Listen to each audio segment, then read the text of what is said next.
I'll start, I'll welcome you and then leave it to Wendy to close the poll when she's ready.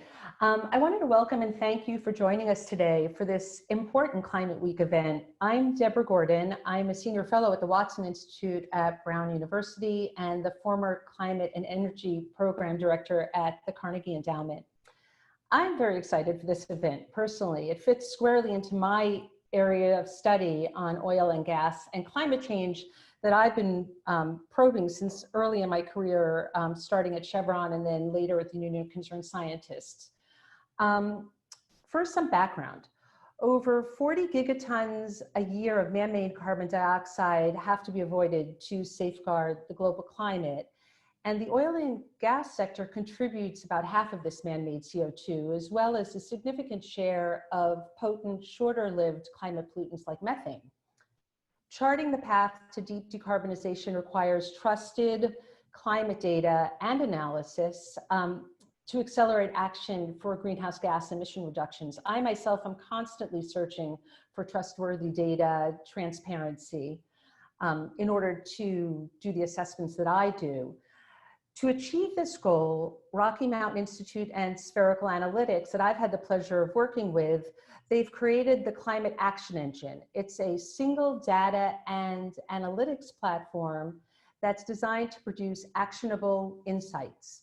So starting with methane, of all the greenhouse gas emissions, methane was chosen first in the Climate Action Engine to prioritize emission reductions from upstream operations, oil and gas operations, identify those production facilities from which there might be lower methane emissions of gas produced, and to help operators visualize transition and physical risks associated with methane emissions.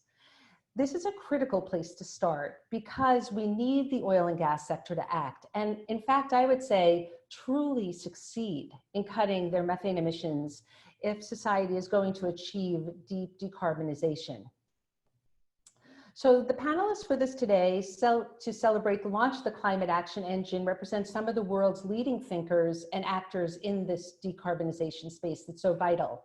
And I want to thank you all in advance for joining us from all the different time zones around the world. By way of introduction, here's just a very short bio on each of our panelists, so you have a background as they speak.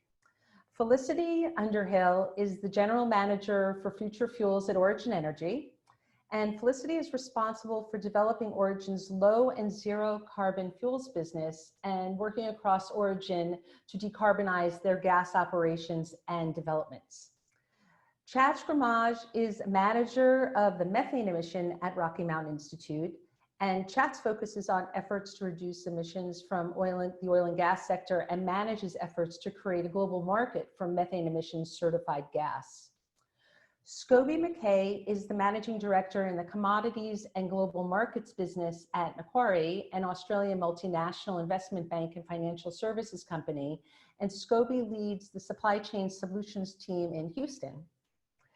Tony Catone is the Senior Director for Strategy and Finance at Oxy's Low Carbon Ventures.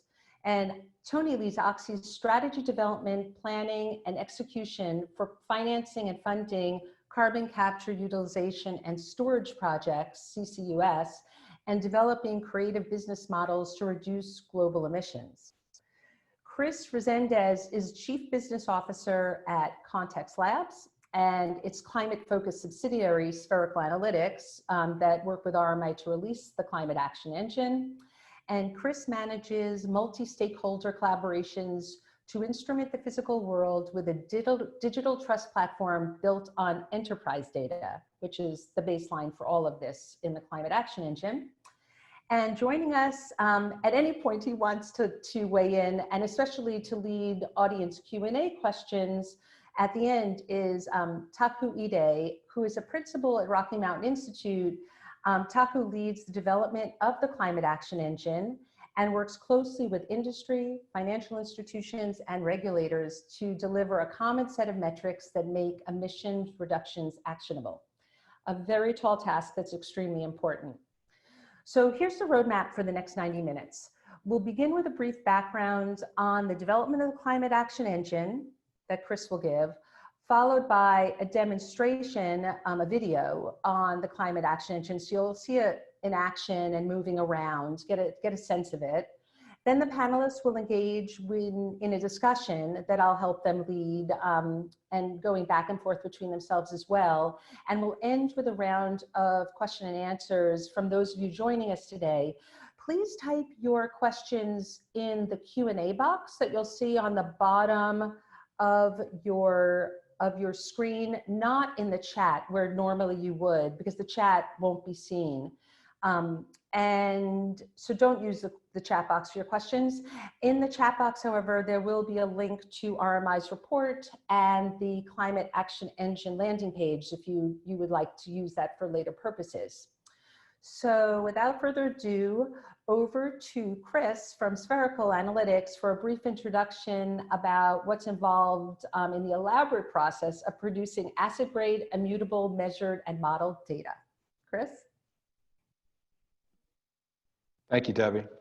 I just want to thank everyone for taking time out of a busy day, evening or morning, wherever you are, to spend time with us.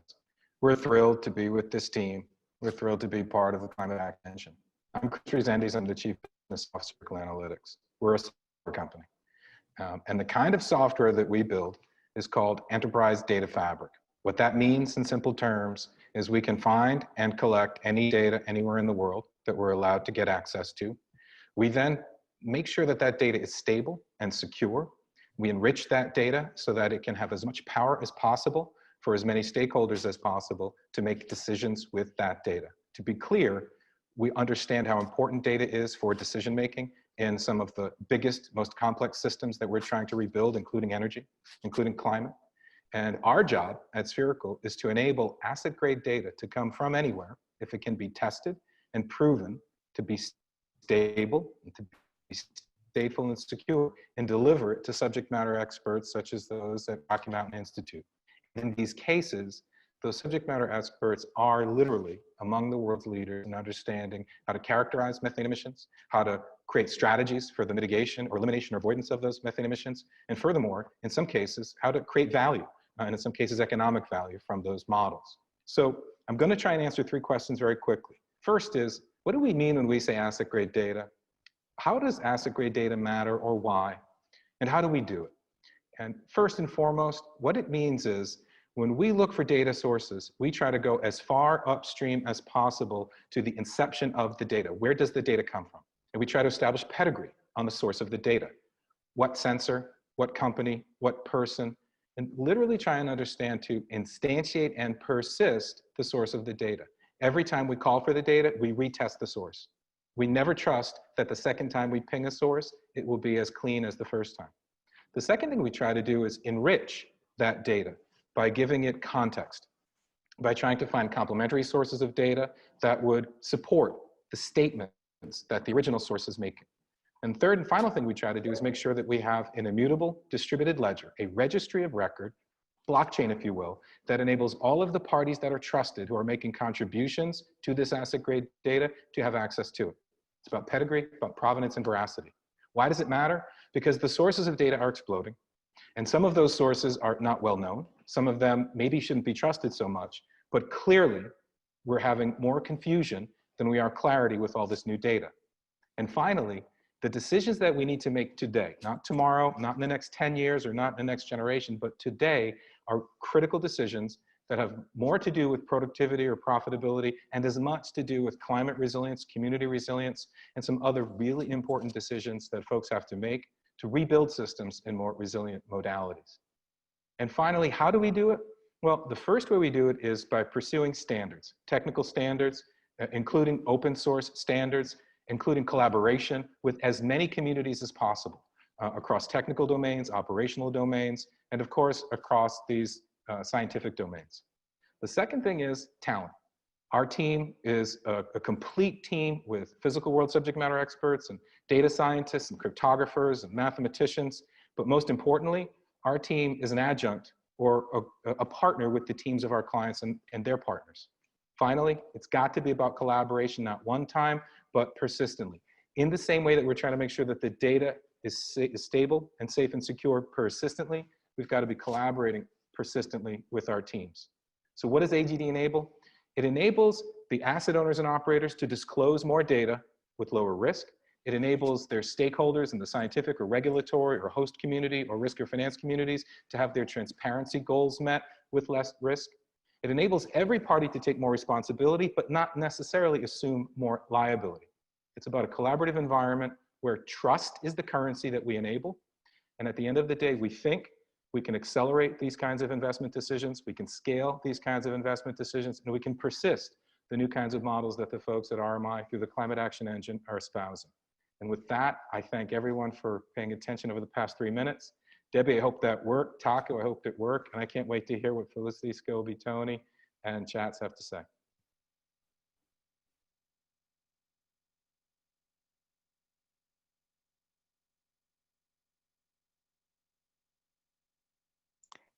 Debbie, I think you were on mute there.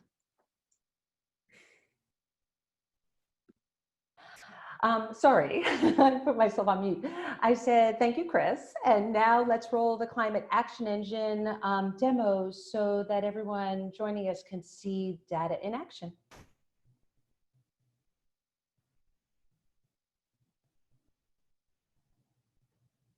An analytics platform developed through a partnership between Rocky Mountain Institute and Spherical Analytics that merges measured and modeled methane emissions data together with relevant industrial asset, financial, market, and environmental data. This demo will provide an overview of the engine, including its purpose, capabilities, and uses. First, why do we need the Climate Action Engine? Methane is a short-lived but powerful climate pollutant, and the natural gas sector is responsible for nearly 41 megatons of methane emissions per year, equivalent to 3.2 gigatons of CO2.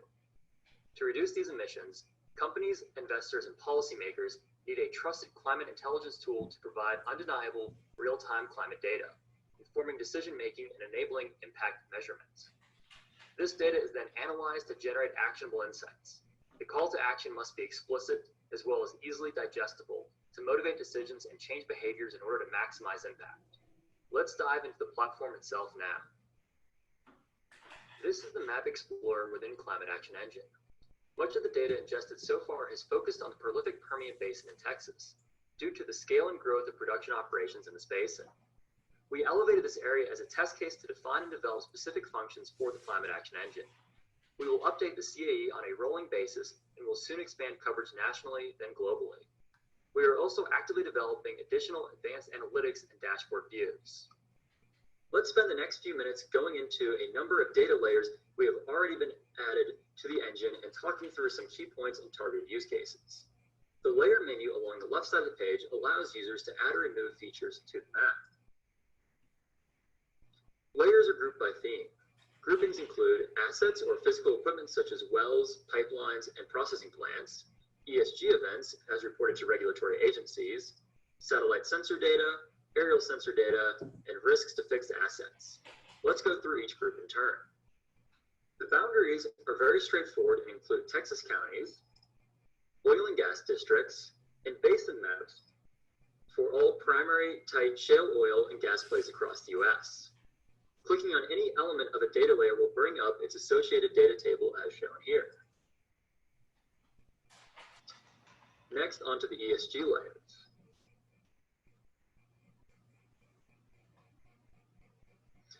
These include reported environmental accidents such as spills, blowouts, and flaring.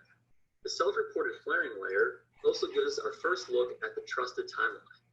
Utilizing the trusted timeline, users can view an immutable historical record over time for certain layers.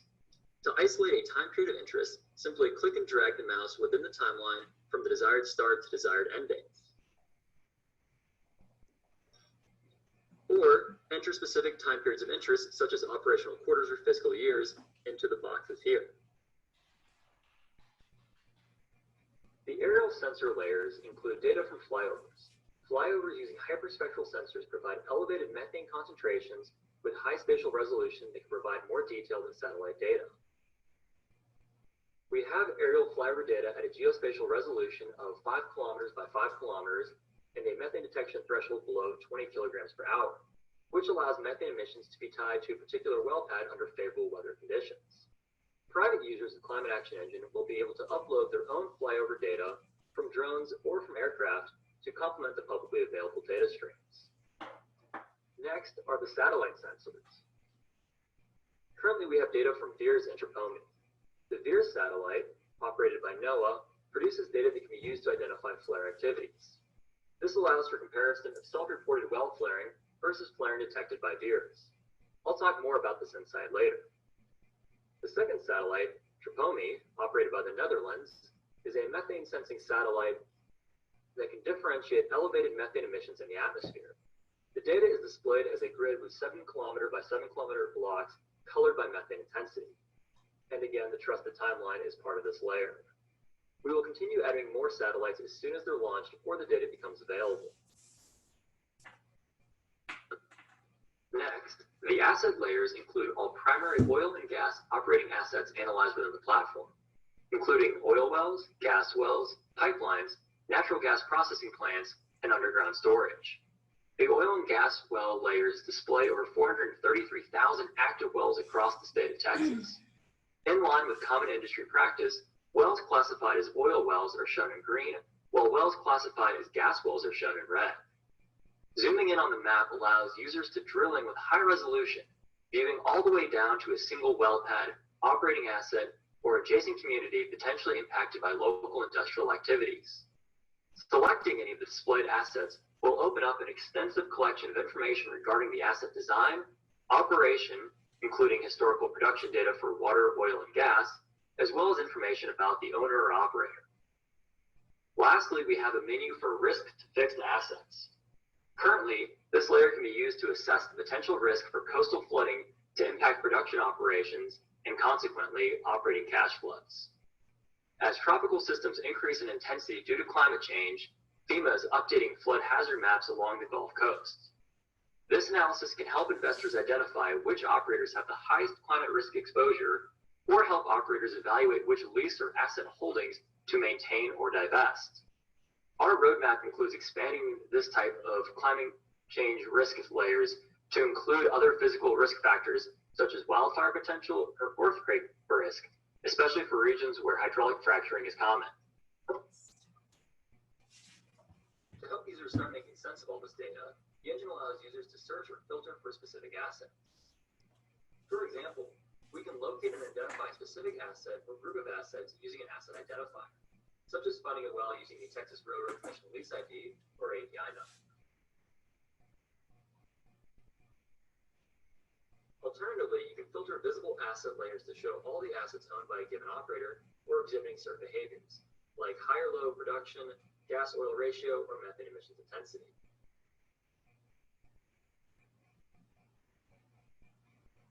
For example, an operator can easily filter for their own assets and then apply the satellite or flyover layers to highlight emissions relevant to their own production.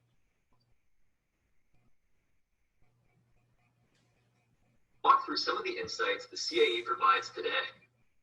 First is the methane intensity of operators in a given region. By looking at the EPA basins and then clicking on the summary in the data table, we can see the methane intensity for the top 10 best and worst operators in the Permian Basin. Note that this intensity is currently calculated from reported numbers. Nonetheless, we can look across related data sets like flyover surveys and the TRPOMI satellite to evaluate whether external measurements match the reported numbers. Over time, calculated methane intensities will incorporate more and more measured data as measurement technologies evolve, and standards and certifications for low methane gas require more monitoring technologies.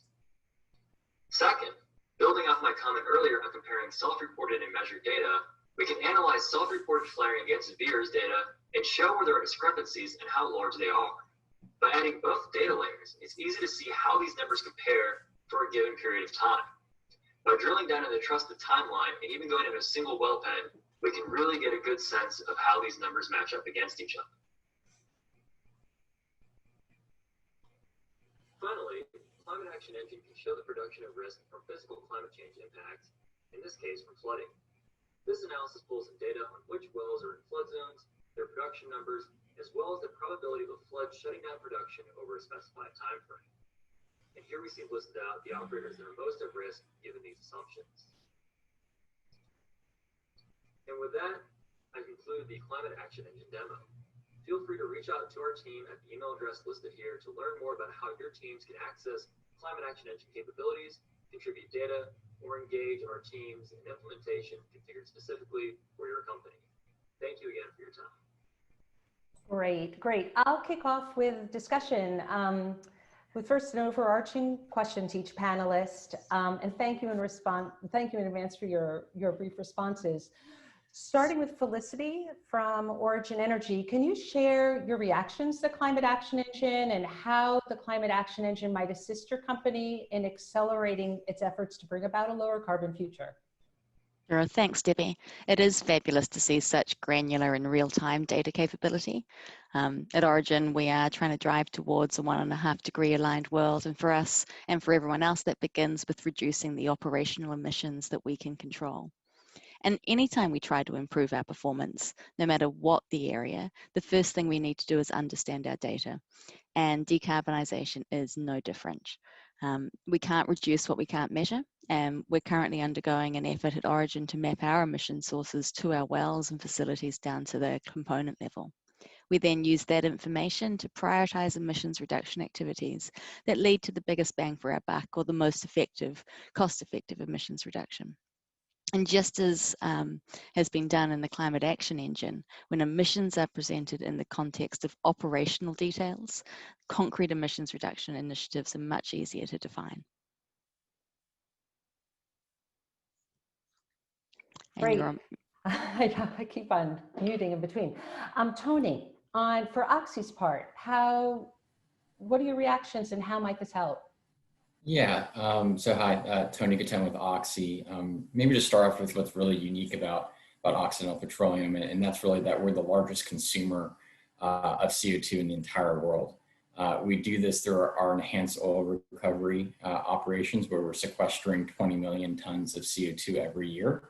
That's the equivalent of almost 4 million cars every year. And so what we're doing is we are replacing the naturally occurring CO2 we use that comes from reservoirs with anthropogenic and atmospheric CO2. And in doing that, we're becoming a carbon management company, and we're also able to produce essentially carbon neutral oil, carbon neutral natural gas. And so why is data really important to us? Really, there's an incredible value proposition, I think, out there for the end users of the commodities that we're producing. And so really what we're trying to do here is imprint data on the commodity so that you can produce differentiated commodities, right? So we think that the consumers, everyone in the supply chain, investors should understand how those commodities were produced, where they're coming from, so that consumers can create a pull, a demand on those really environmentally responsible hydrocarbons, essentially. And so that's where we see data as extremely important for decarbonization. And to use SCOBY from a slightly different perspective, but from Macquarie's perspective, how is this data useful and actionable?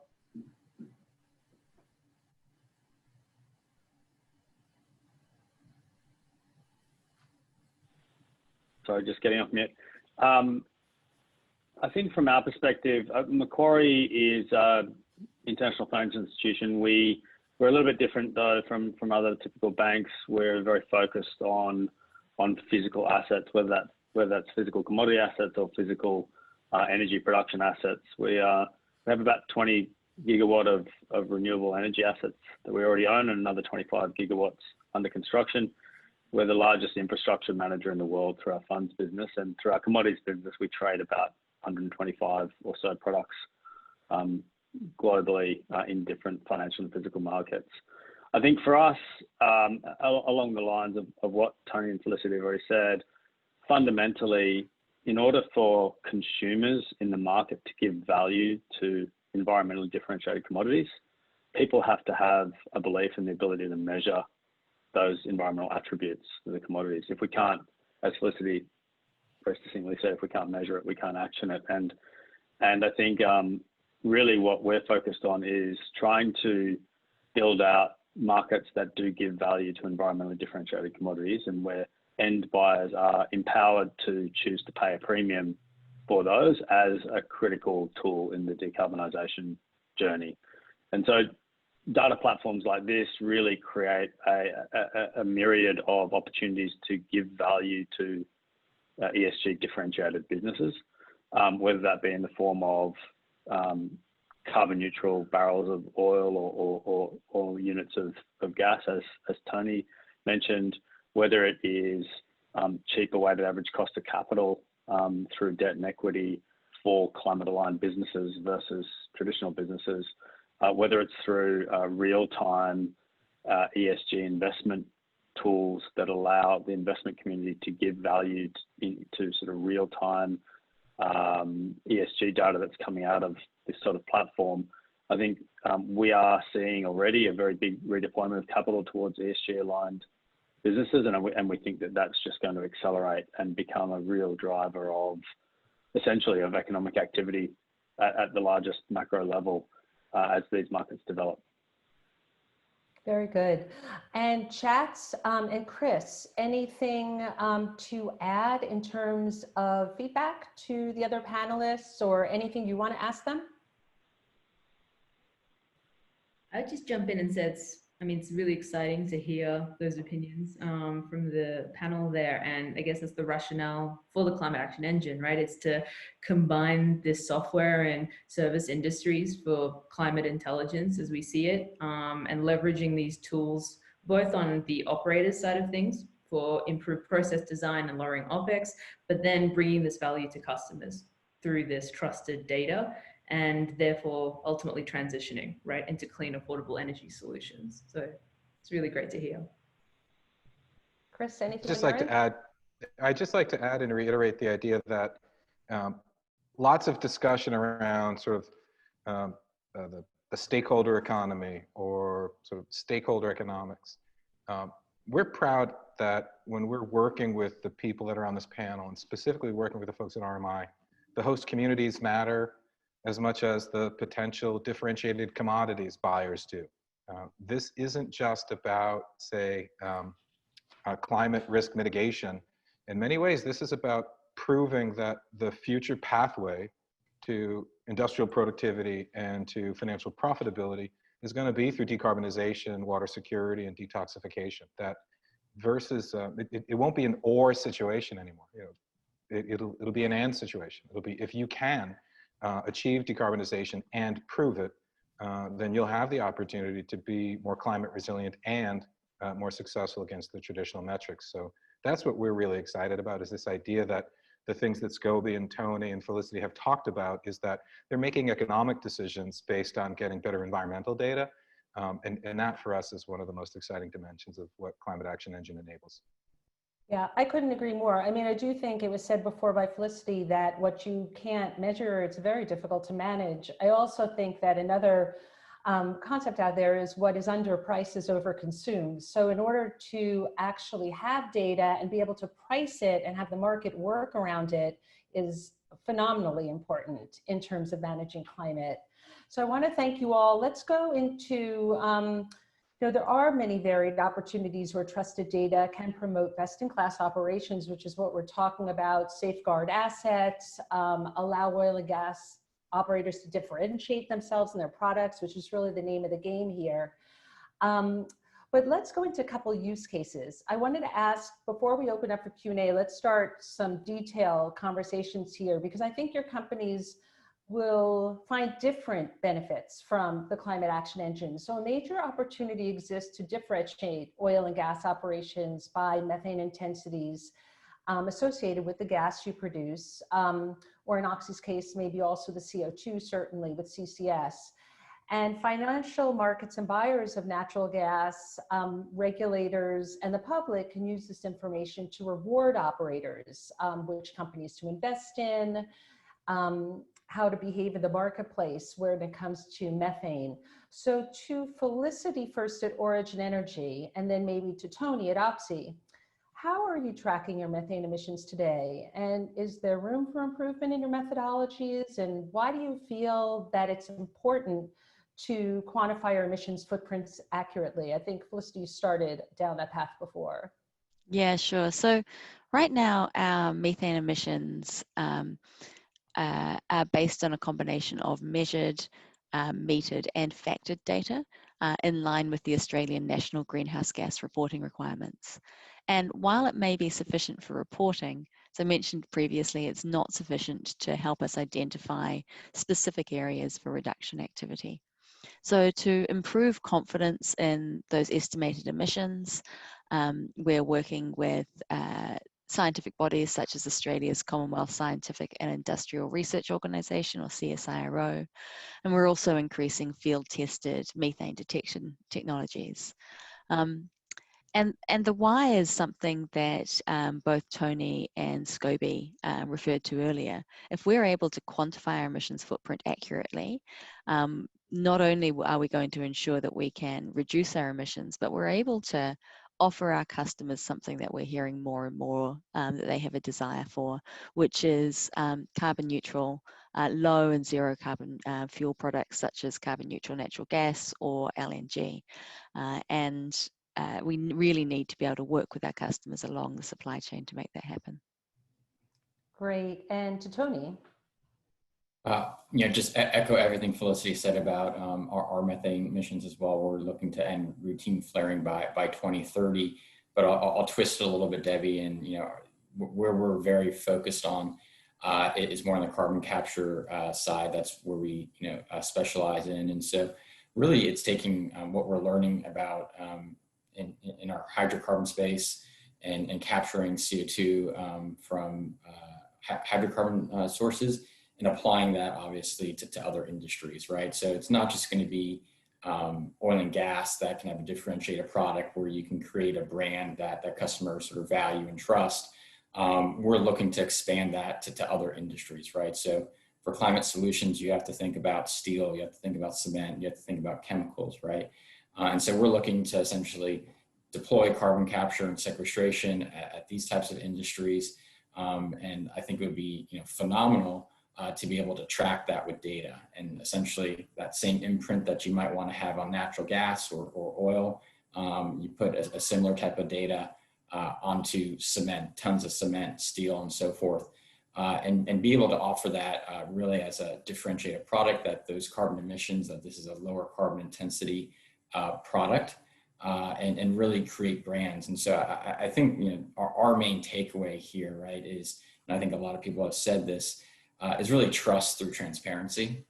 And then what you can do with that is create brands that will help promote this energy transition through a customer pull. Great. And Scobie, do you see an emerging demand for low methane emissions or low carbon footprint natural gases? And are there opportunities to partner with operators like Origin, Oxy, many others, or to deliver green gas and maybe even green LNG to the market? Absolutely, yeah. I would say some of the people on this panel are probably leading the market. We definitely see that as being the future of the commodities market. I would, if you look at what's happened recently over the last 12 months or so, there have been a number of carbon neutral LNG cargoes that have been done globally. Probably most recently, a number of cargoes into CNOOC in China.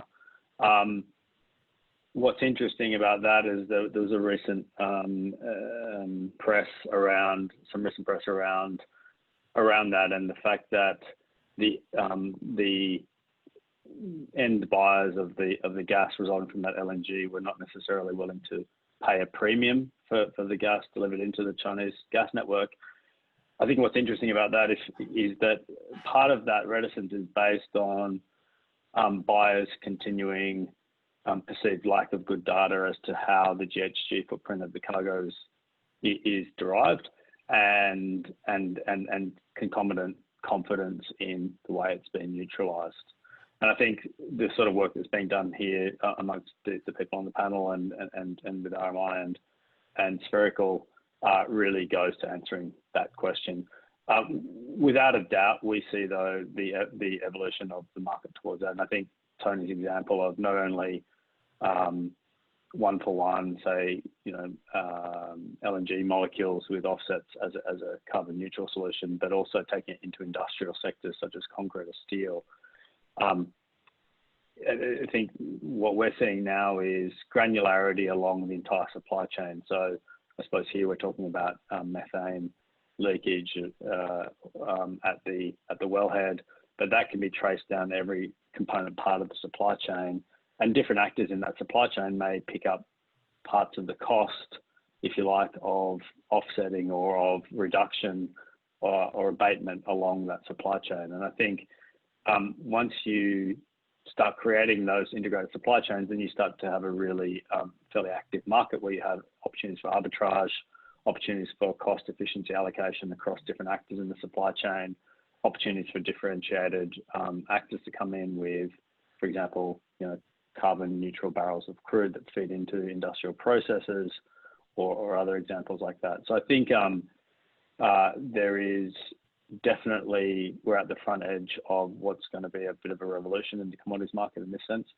We see it evolving from what will initially be a binary market, i.e. carbon neutral or not carbon neutral, as per the recent LNG cargoes that have been transacted, through to what will be more of an index-based market over time, where you'll have performance against ESG indicators, creating differentials, pricing differentials to a benchmark for the underlying commodity, whether that be crude or natural gas or LNG.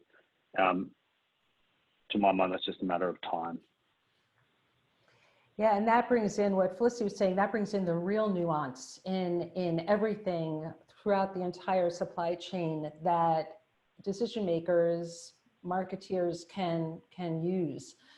So in terms of the climate action engine, it will be able to quantify these impacts on asset value from external pressures like carbon taxes, other risks, and also physical risks to infrastructure that are associated with climate change. And as you were talking, Scobie, I was thinking a lot about border tax adjustments that are being discussed in terms of if one place has a carbon tax and another doesn't. You need these kinds of data in order to make those adjustments. So first, back to Scobie, how can data and insights from the climate action engine inform Macquarie and help design specifically its financial instruments? Like, does Macquarie envision business opportunities from better understanding climate-related risks in the oil and gas sector? And how are you going to weave this into your business? It's a broad question. I would say, there are a whole number of ways that this could be levered, but I think it comes back to the fundamental point that the commodity supply chains that we're all discussing were never built with the aim of measuring or containing GHG emissions. And so fundamentally, if we are going to design products to drive decarbonisation, before we can do any of that, we need to have the data. As soon as we have good quality data around emissions and around other environmental attributes of commodities and supply chains, the ability to iterate products and financial products and other products is sort of unlimited. I suppose just thinking of some pertinent examples. So maybe back to thinking about a carbon neutral gas transaction or a carbon neutral LNG transaction. As the measurement becomes more accurate, more efficient or less GHG intensive producers of natural gas will give rise to less GHG intensive cargoes of LNG.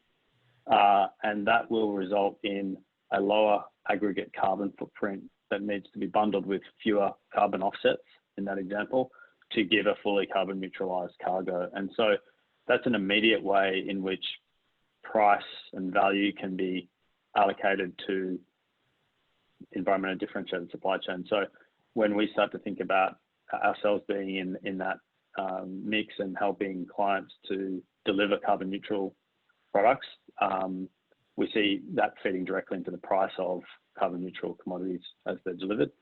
I think that it also feeds into a broader question around risk mitigation in the sense of exposure to carbon price, because I think almost universally in the market, people see a very steep increase over this decade in carbon price, whether it's in the form of carbon tax, whether it's in the form of compliance cost in compliance markets, or whether it's in the form of voluntary market carbon price.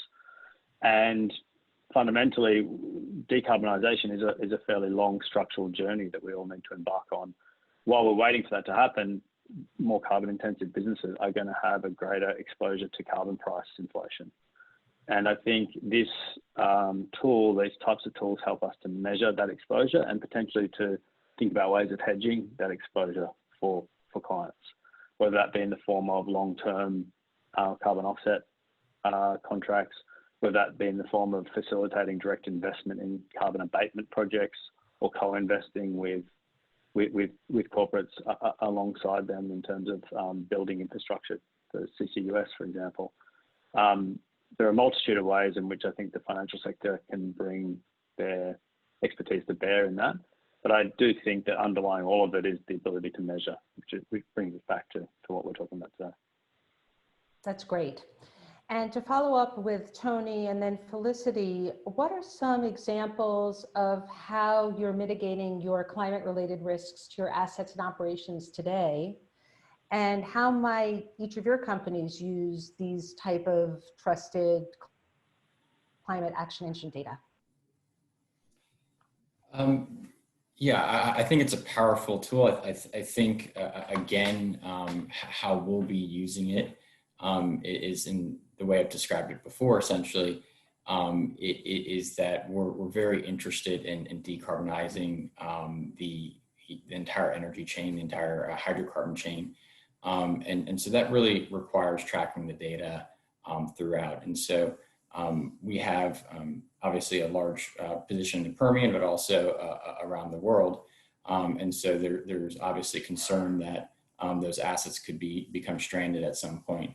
And so what you want to be doing is understanding the carbon intensity of our particular value chain, where our natural gas is going, where it's being processed, where it's being transported, and finally, where it's being exported to or consumed. And so we have projects that would decarbonize that value chain. So for instance, we're working on carbon capture from gas processing facilities. So gas processing facilities are essentially just releasing CO2 in the atmosphere. If you can capture that, that's one way of decarbonizing that natural gas chain. So it gives us an opportunity to work with our partners in our value chain and come up with those types of solutions to be able to provide an end product that is going to be good for the consumer and good for the value of our company over the long term. So being able to track those emissions, work with partners, identify that, measure it, and decarbonize over time is going to be extremely important for us. And Felicity? Yeah, thanks. And I echo what Tony's saying there. Reducing emissions from our natural gas assets is obviously one way that we'll be taking measures to reduce first our scope 1 and 2 emissions, so those under our operational control. But we're also working with our customers to reduce the scope 3 emissions along the value chain. So you think our scope 3 emissions are our customers' scope 1 emissions. And so it's really a matter of actually working together along the value chain to be able to work out how can you best do that. And that might be either helping them be more efficient, capturing the carbon when they are combusting in power generation, or it might be capturing the carbon at source and actually selling them a different product like a blue hydrogen or a blue ammonia. Alongside measuring and reducing our emissions, we think it's also important to diversify into other fuels and diversify the energy supply, particularly in the form of green hydrogen and ammonia. So that's hydrogen and ammonia made with renewable energy rather than a fossil fuel. And ultimately, I think it's going to be a combination of achieving net zero emissions from our natural gas assets. And I fully agree with what Scobie was saying before. We need to focus on actually reducing the physical emissions to minimize our reliance on offsets, as well as diversifying into those low and zero carbon energy sources. And that's going to be something which helps us be resilient in a lower carbon future. Great. There was a question here that came through. I just want to remind folks for the Q&A that we're going to tee up to add your questions to the Q&A button, not into the chat button. But I'll just ask this since it came through and it was missed to all the participants. Someone had asked, they're very excited about ESG linked commodities, hydrocarbons, and they want to know what are some of the key barriers to adoption, scaling, and within the industry. So just opening it up to Tony, Scobie, Felicity, whoever would like to, from your perspective, answer.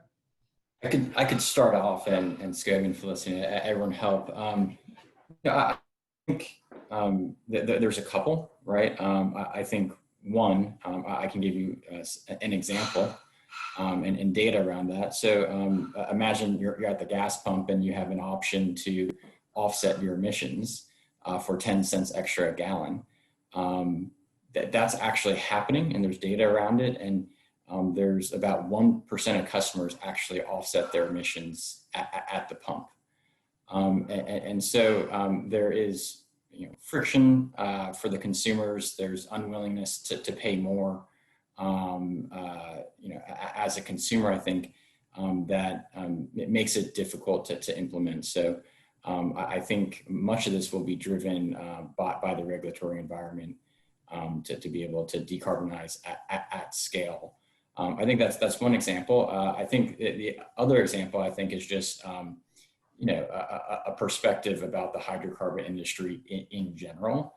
I think that sort of, and we've talked about trust and transparency, but I think sort of the customer-producer relationship in the oil and gas industry has became somewhat asymmetric over the last couple of decades, and I think that there needs to be sort of regaining of trust between the consumer and producer of hydrocarbons. And I think that what we're doing here with data will do a lot to improve that relationship and sort of make it more balanced and trusted over time. Yeah, I might leap in there, Tony. I fully agree. I think there were some great things. I think there's three, and you've covered a couple. I think it's cost, demand, and technology. So if we are needing to do something with the emissions of the gas, that's an extra process that we go through. And so there's an extra cost to that. Like with the at the pump example, we offer our customers who are buying natural gas for their homes the opportunity to buy green gas. At the moment, that's just an offset, but our ambition will be able to actually offer them a carbon neutral gas, because we will be injecting a carbon neutral or a green hydrogen gas into the natural gas system, which will enable them to have to actually be buying sort of an E10 blend, which you get in your cars, be able to get that for your home. And we think that blend approach is going to be the way through at the moment, while the cost is higher, because if you're paying for a blend, you're not taking the full cost on the full amount of your gas purchase. Demand is not just demand for a green gas, but if you think about the amount of gas that is produced around the world today, and if we're wanting to turn all of that into carbon neutral gas, which would be fantastic, there's a huge amount of carbon that we need to deal with. And we don't have the CCS locations today to be able to take that carbon underground, and we just won't be able to plant enough trees. So I think there's a real need for it to be both the reduction of emissions from our natural gas and starting to offer other fuels. And lastly, the technology, making sure that we're continuing to invest in that, so we can get some of the awesome technology which is being looked at the moment, be able to make that leap into a commercial scale. Scobie, do you have anything? Yeah, I think it's been really well covered by Tony and Felicity. I think fundamentally what it boils down to is either an imposed or voluntary decision by consumers, as Felicity and Tony said, to pay a bit more for carbon neutral or environmentally differentiated products. Because at the end of the day, we're the people that are driving the cars around, heating our homes, cooling our homes, refrigerating our foods. buying berries from Peru in the middle of winter and all those sort of things that we've come to enjoy, which are inherently quite carbon intensive. And I think, you know, and that's probably a bit of a first world perspective. I think there's a carbon transition that has to happen in the developing world as well, where people don't necessarily have the economic liberty to make those sort of choices, to pay more. I think in the developed world, we probably have that and also an obligation to do that at a consumer level. And that applies to all of us at the individual level. We just have to make that choice to say, I don't have enough money to buy a $100,000 Tesla, but I can go and pay another 10 cents at the pump for my gas, because that's a bridge into more structural decarbonisation. And I think we all collectively have the responsibility to start making those sort of decisions. And I think, again, like the better quality, you know, the better quality of the data, the better informed people are, the more informed choices they can make in that direction. I think, look, I do think that, and we've published, Macquarie Research has published a few pieces on this, but I think that the recent COVID pandemic has actually given us a fairly fresh paradigm to look at public-private partnership in the context of dealing with crisis. And there's some pretty healthy and good examples of how the public and private sectors have collaborated at short notice to deal with the pandemic. And I think we need to take some learnings for that, because fundamentally we are dealing with a crisis, a climate crisis, and we need to accelerate action through it. And I think the barrier there is really just getting alignment. I think the recent CTFC, you know, announcement on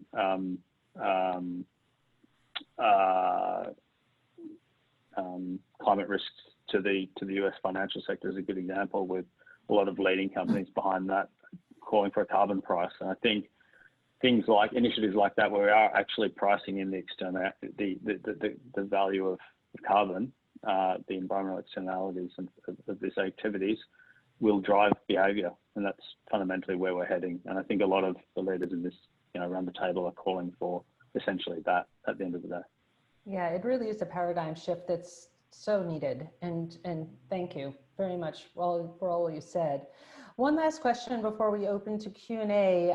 I was curious what each of your what other data priorities each of your companies would put at the top of their wish list. You know, so as the climate action engine evolves and grows, what would most help you do your jobs?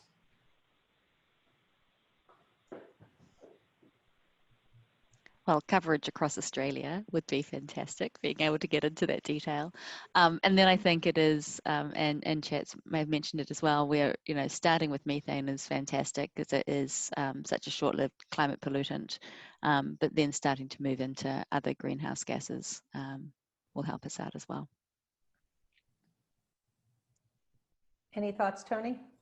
Yeah, I mean, you start with sort of production, right? But that's one piece of the puzzle, right? And, you know, it's become difficult because, you know, the sector completely disintegrated, right? And so it can be difficult to track, you know, the carbon intensity from wellhead all the way to consumption. So that's something that we'd be really interested in.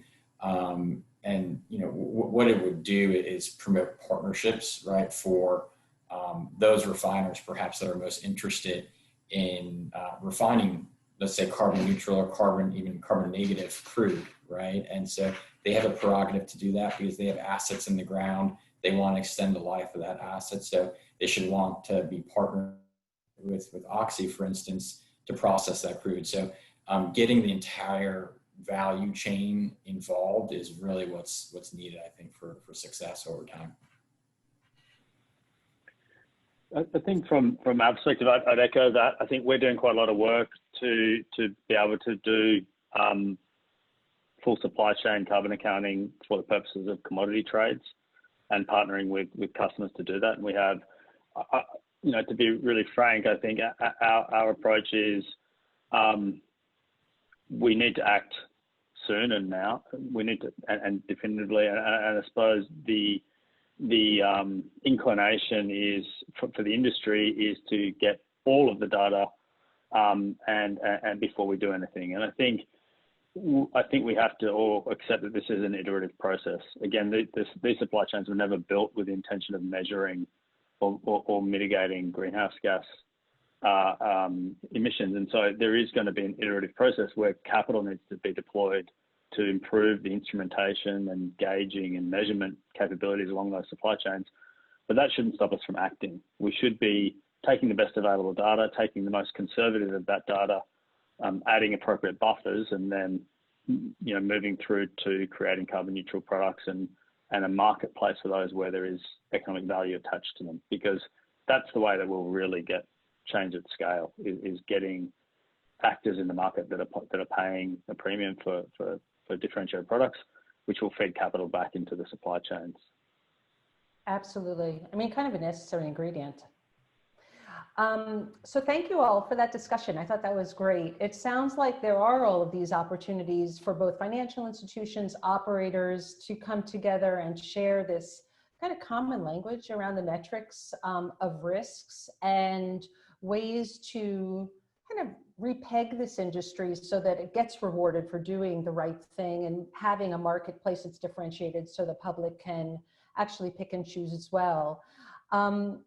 And the Climate Action Engine will be a platform for starting to, and as Scobie was saying, it will chart what we can do today, but it can keep on growing as we get better at doing all of this.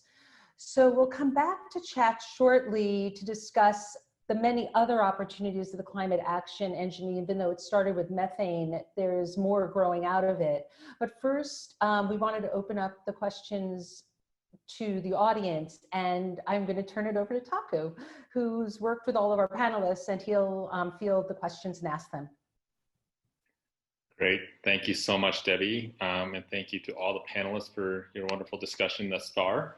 And thank you for all of everyone in the audience who has asked various questions.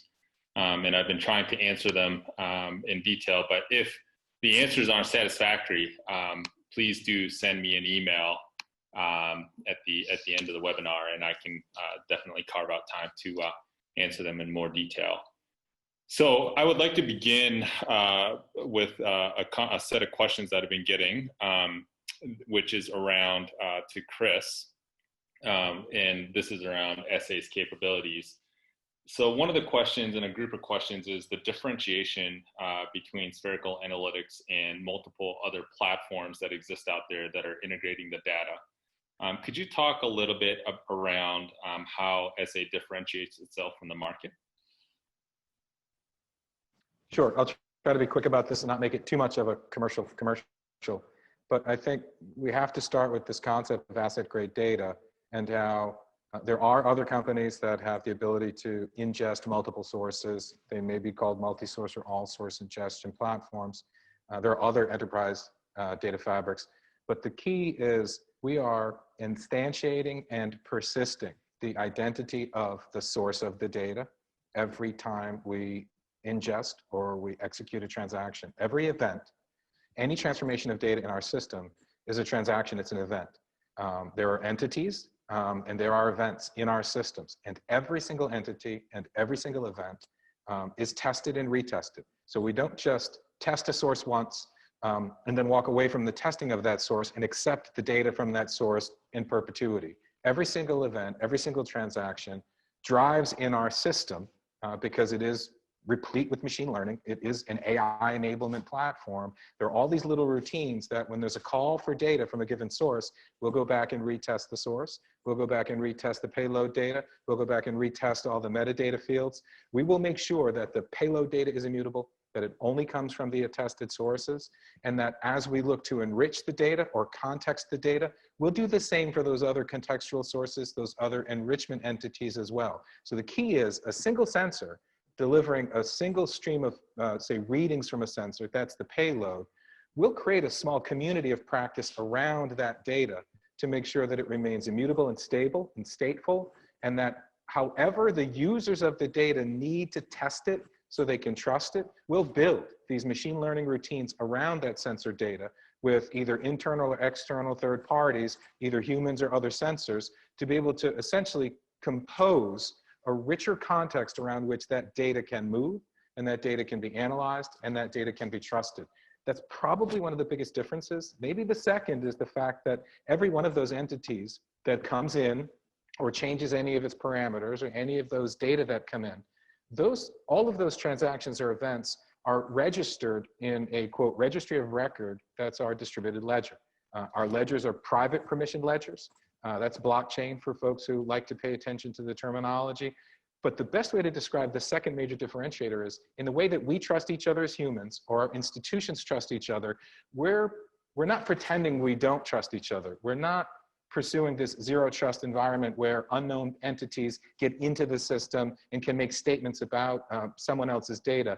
This is more about entities that know each other and trust each other, building and augmenting and enhancing that trust through the system. So those pre-processing routines to make sure that the source is true, the data is stable, and the enrichment and contextualization is accurate is the first major differentiator. The second, among many, is the fact that we've got this registry of record.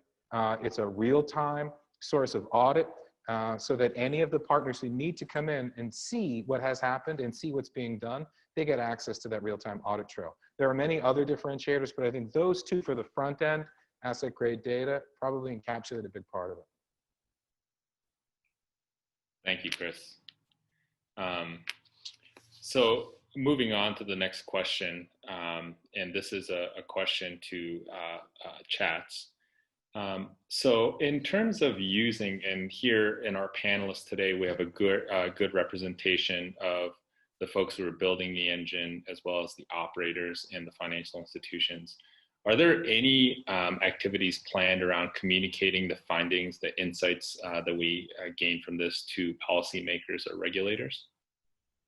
Yeah, I mean, there's a couple of, I guess, mechanisms depending on the objective. And as Scobie said, there's not really a silver bullet in terms of decarbonization. So one process when we look at differentiated commodities, for example, and to cut through the noise in all of this space is having protocols and standards towards that. And that also will be an iterative process, right? Depending on the data that we're getting. So as RMI and our partners with Systemic, we ourselves are building a differentiated gas standard as a starting point to get this going. And similarly, that's having the knowledge and validation and then transparency to the community of what it means to have a differentiated product and have that trust built in with something like the Climate Action Engine to promote that data. Gotcha. And as a follow-up question, I think there was a lot of talk around differentiated commodities and the ability to do that. Now, one of the questions that has come in is around making this possible, right? So one of the questions here, I paraphrase, is there enough confidence in the data that's being reported or measured that would warrant a premium? For example, lower CO2 or lower emissions from Oxy's production in the Texas Permian. So can you speak a little bit around when you don't have the highest, like you don't have it down to the component, what are the ways in which you could still potentially differentiate that commodity and send a signal to the market? Yeah, so we can obviously have the base level where, you know, in the United States, Australia, there's already quite a high regulatory bar, right? We talk about the imperfect data of factors and general emission factors, but it is a good starting point. And then layering onto this best available techniques and practices that upstream operators and midstream operators are using today. That is an excellent way to just differentiate between operators and producers, right? To give an indication to the market of what is good and what could be, you know, an opportunity for improvement. And then layering in this evolving technology and data that Felicity mentioned, right? That space is evolving quite quickly, and how we evaluate those to then say, okay, in addition to these sort of base pillars, what can sort of differentiate your product? Gotcha. Thank you for that. And this is a question more for Scobie.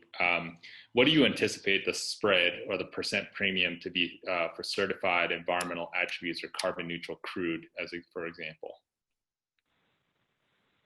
If I knew that, I'd probably be able to retire, I think. Look, that's a great question. I mean, you can back solve it though, right? If you just back of the envelope say that a VLCC of crude is, you know, call it 2 million barrels of crude is 1 million tons of CO2, and you back solve that into the global average price of voluntary carbon, which is, call it $5 a ton conservatively, that gives you your spread.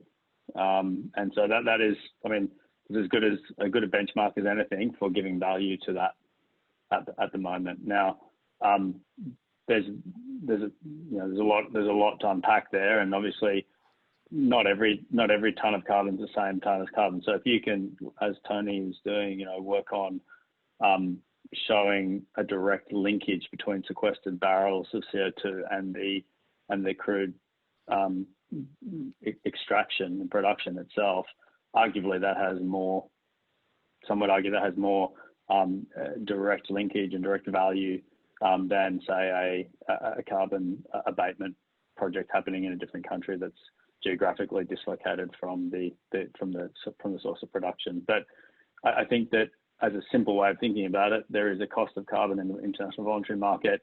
At the moment, paying for these climate differentiated commodities is a voluntary activity.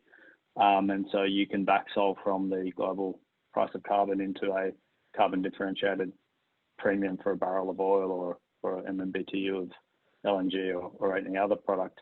I think there's a lot of qualitative work that goes on in that, and there's a lot to understand in terms of the types of offsets that are being used in the market, but I think that's a starting point.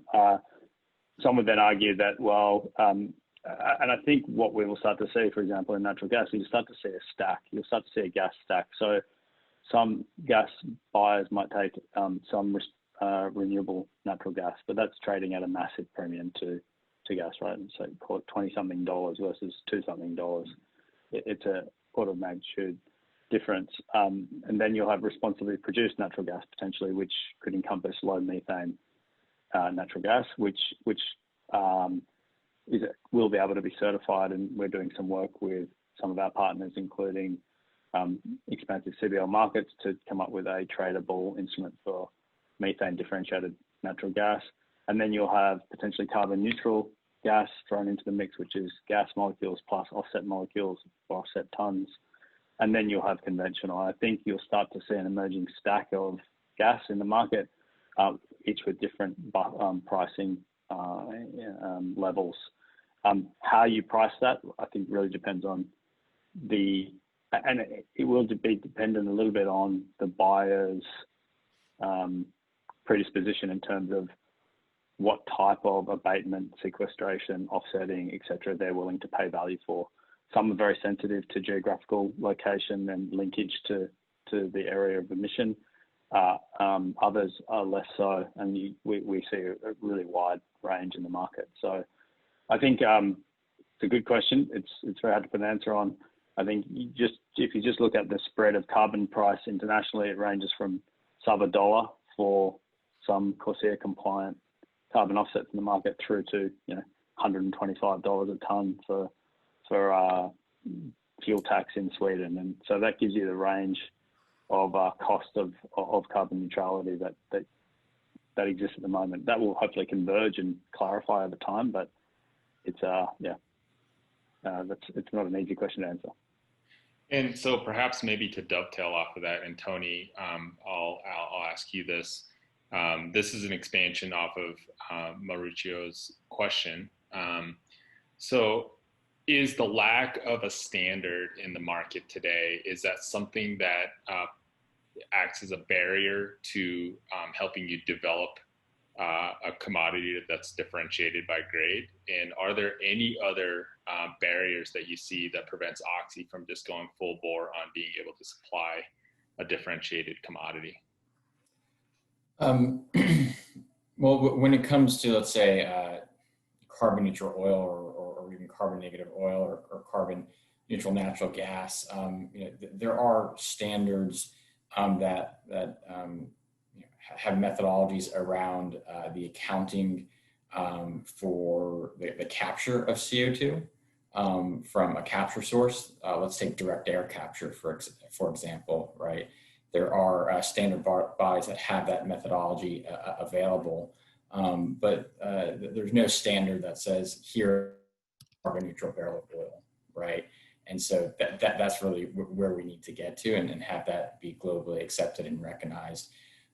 There are protocols and other carbon programs, I'll call them, that are supportive of technologies like direct air capture, where essentially you are producing carbon neutral oil, but there's no sort of required nexus between that commodity and actually the consumption in a state such as California with the LCFS program. So Scobie, that's probably even the upper end of carbon pricing in California, where you have some the LCF program sort of trading in the $200 a ton range. So there are small markets that are growing and are influencing other markets to take part in what we're really trying to achieve here.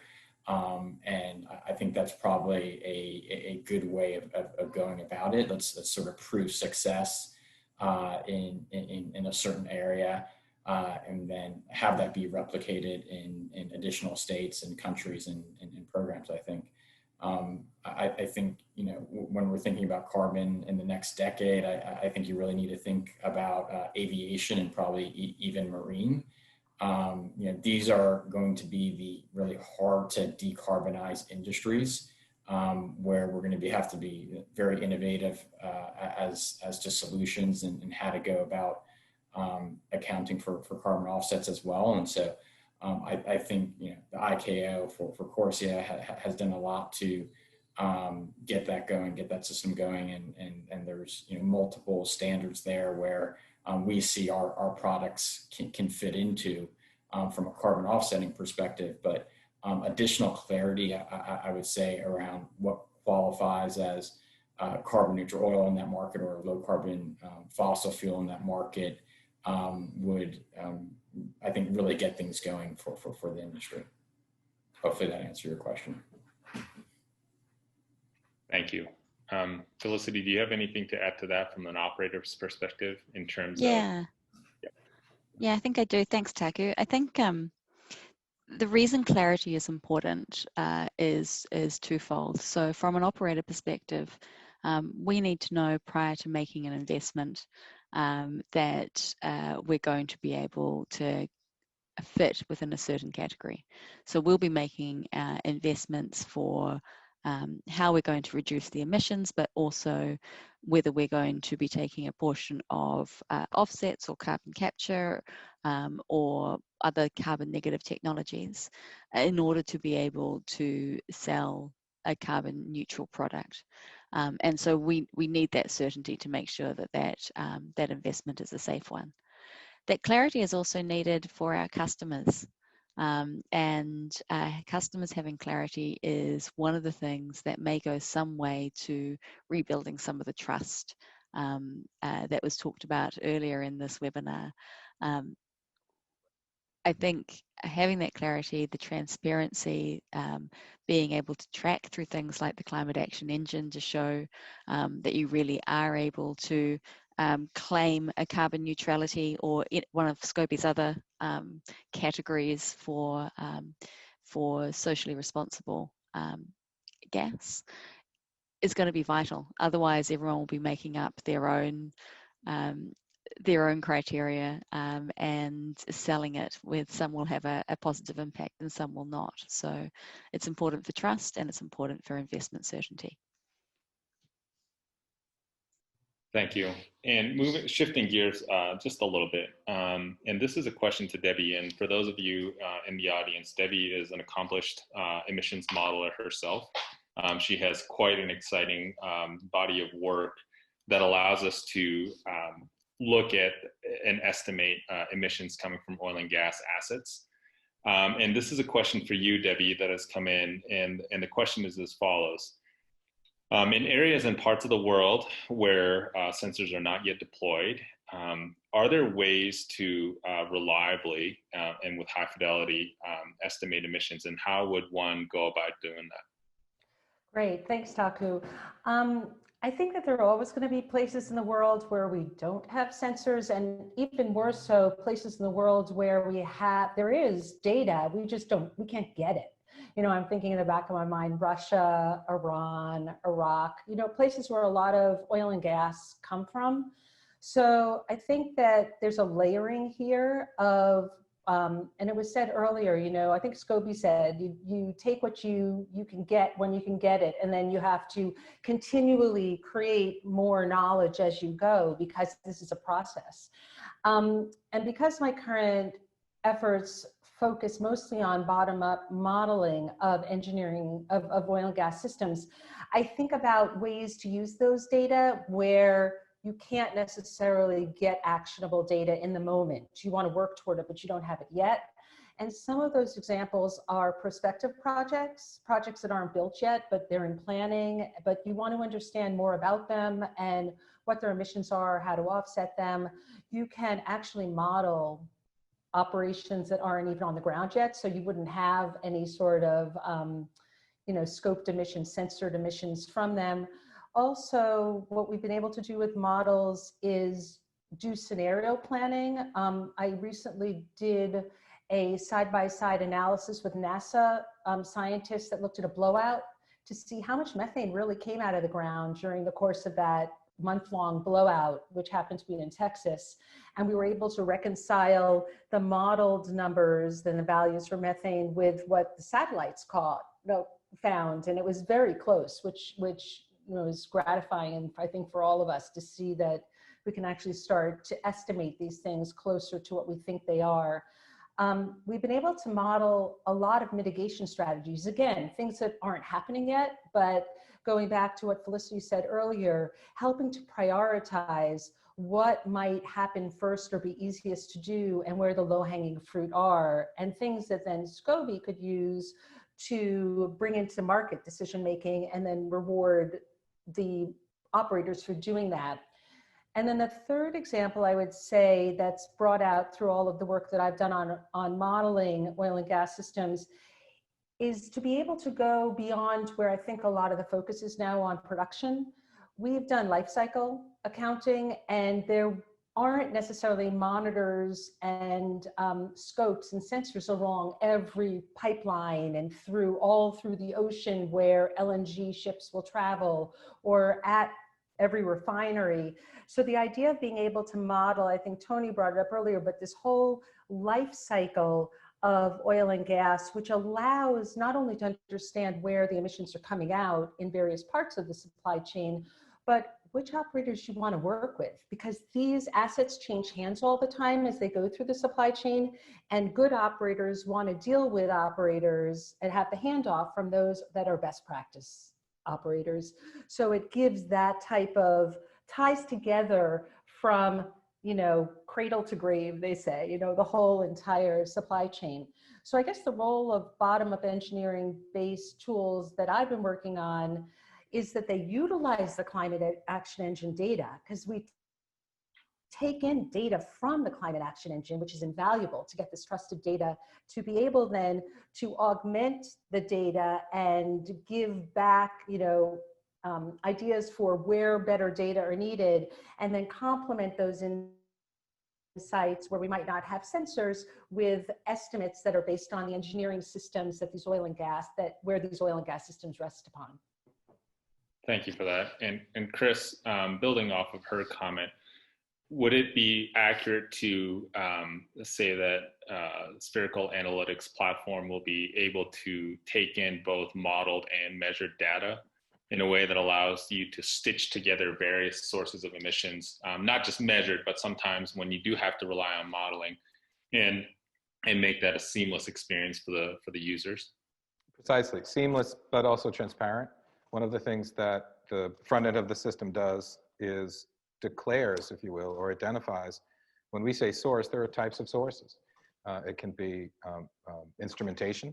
That instrumentation could be space-based or satellite. It can be airborne or UAV. It can be remote terrestrial, or it can be some kind of quote-unquote ground truth sensor that's ambient to, or embedded in an asset. All those different sensor categories are one set of categories. Those are all differentiated by source type, as are reports. They represent data sources, as are sort of human observations. The same with modeled inputs, whether it's synthetic data or it's instrumented data or observed data that drives a model. We're always trying to account for what type of data it is and where the source of the data is. And over time, right now, the system is in its simplest form suggesting good data, good attestation, good math, good model.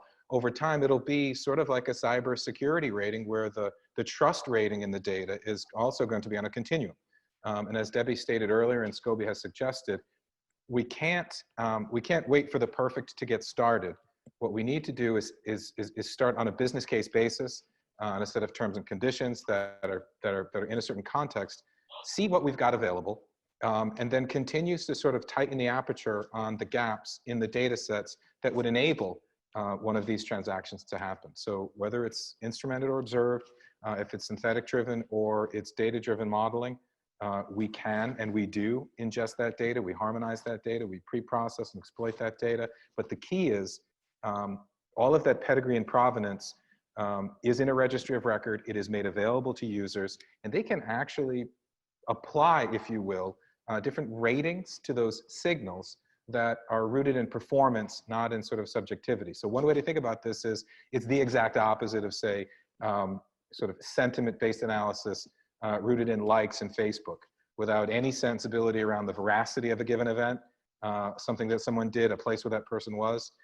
This is about performance-based signal generation to drive these kinds of analyses. And for us, we're kind of agnostic to the source. As long as the source is quote unquote good or rated or signaled to be material, to be accurate, to be immutable, to be trusted, that's when we think we let the math take over versus the sort of the opinions. But we don't care where it comes from, as long as the group, the community of practice, those who are contributing are agreeing that it's an accurate, reliable, and certainly a testable source. Gotcha. Well, thank you very much for that. And thank you again to all the panelists. Our time is coming to a close on the general Q&A before I hand it over to Chats and Debbie. But it seems like from the general Q&A and based on the questions that I've had the opportunity to field today, sounds like there is a lot of questions and interest and momentum around how we start on the path to decarbonization, starting from instruments, by utilizing instruments such as differentiated commodities, climate differentiated commodities.